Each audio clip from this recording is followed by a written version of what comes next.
Okay, we are looking at the area of rectangles and parallelograms. So we're going to start off naming these shapes. We have a rectangle, we have a parallelogram, a square, and a trapezoid. I think you guys know that.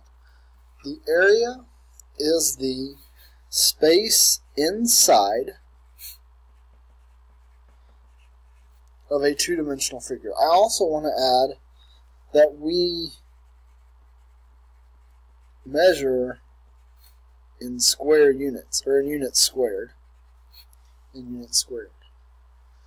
Two-dimensional is a key part of this. Use the formula area equals base times height, where b is the length of the parallelogram, because rectangles and this shape right here are both parallelograms. This doesn't have a name other than parallelogram.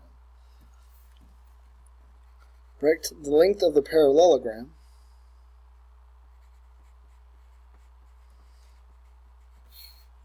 and h is the height of the rectangle, either one, or the rectangle. Area is measured in square units. Inches is inches squared. Feet is feet squared. Meters is meters squared. So we square all of our units. Okay, we define it as the number of squares that will cover the inside of a two-dimensional object. So we have three different rectangles here. The formula is area equals base times height. When we plug in our values, we need to know how long they are, and these we're using the squares, so we have 1, 2, 3, 4, 5, 6, 7. 7 and 5, so we're going to plug in and have a equals 7 times 5.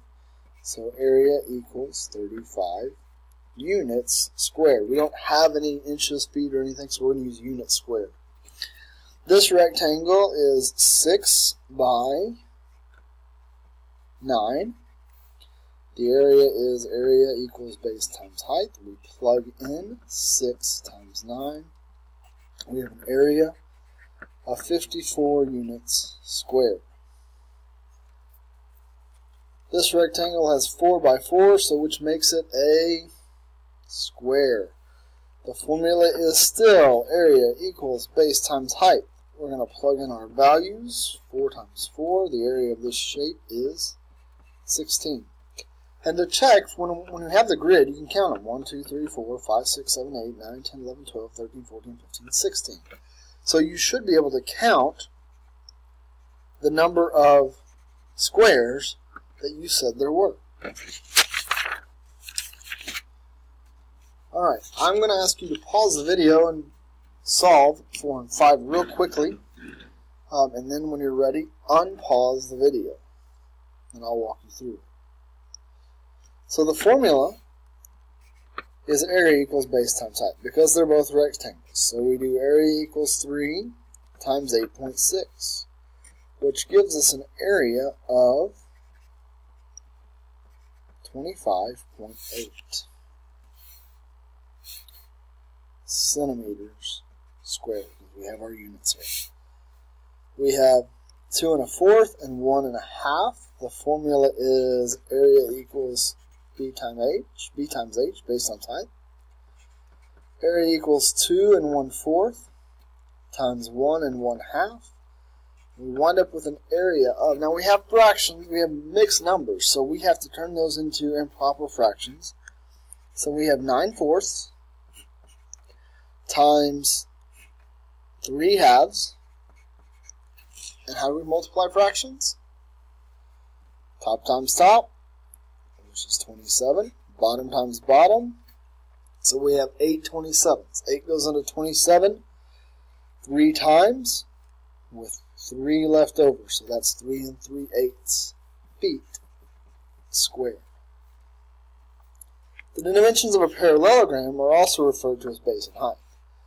Use the formula area equals base times height, where b is the length of the base and h is the height of the parallelogram, which makes a right angle with the base. Okay? It is perpendicular is what we call that. So we're going to skip number 1. We're going to look at 2 and 3. We have said we don't use the slant when finding area. So here's my slant. Here's my slant. I don't have any measurements on there. I'm going to use the height. So area equals base times height. Area equals 4 times 9. Area equals 36 centimeters squared. Same thing here. Base times height.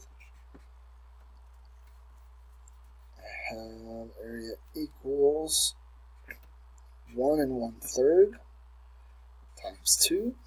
Area equals, that would be 4/3 times 2, so that's 8/3.